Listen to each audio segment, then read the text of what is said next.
یہ کیوں بھول گئے 22,000 کا لشکر لے کر انہی کے جد اعلیٰ آقا حسین کے مقابلے میں یزید آیا تھا. یزید بھی ختم ہو گیا, اس کی نسل بھی ختم ہو گئی, اس لیے کہ آیا حسین کے مقابلے میں کہیں ایسا نہ ہو اسی جد اعلیٰ کے نواسے کے مقابلے میں تم آؤ اور دنیا تمہاری تاریخ بھی پڑھے کہ تم بھی ختم ہو جاؤ, تمہاری نسلیں بھی ختم ہو جائے.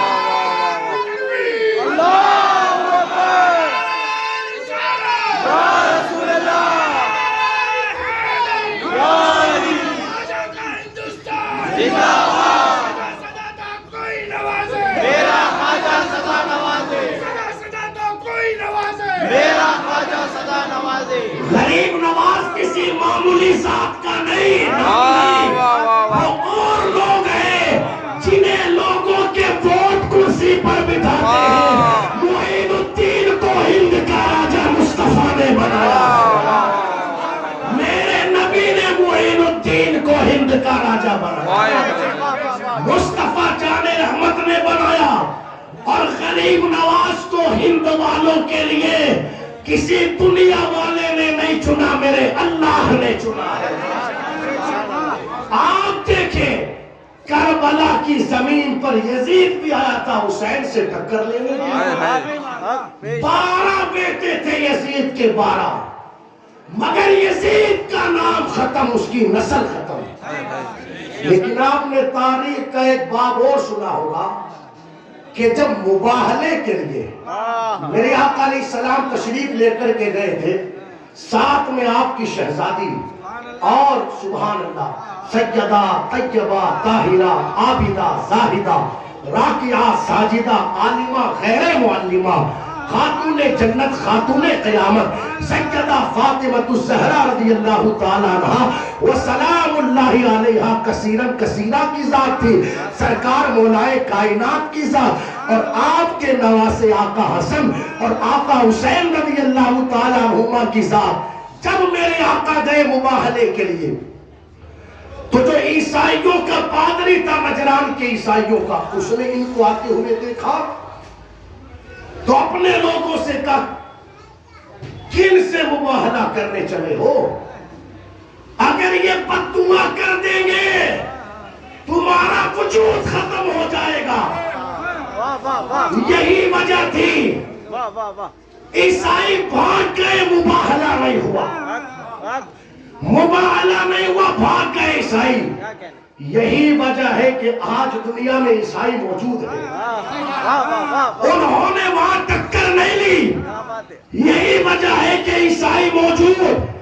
یہ بات وہ عیسائی تو سمجھ گئے مگر کربلا میں آنے والا یزید نہیں سمجھا, اور اس نے ٹکر لے لی آقا حسین سے.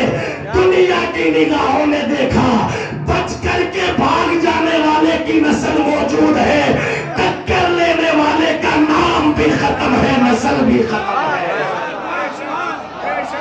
کہیں ایسا نہ ہو کہ وہ تاریخ پھر سے دہرا دی جائے. جناب تمہاری سرکاریں تو ابھی کی ہے, یہاں تو صدیوں سے خواجہ کا راج چلتا ہے. کوئی بھی چاہے سی ایم ہو چاہے پی ایم, کرسی پر بعد میں بیٹھتا ہے, خواجہ کی چوکھٹ پر حاضری پہلے دیتا ہے. اسے پتا ہے ہم تو صرف چند سالوں کے لیے بیٹھے ہیں, حقیقت میں ملک چلانے والی ذات تو معین الدین, وہ بھی جانتے ہیں.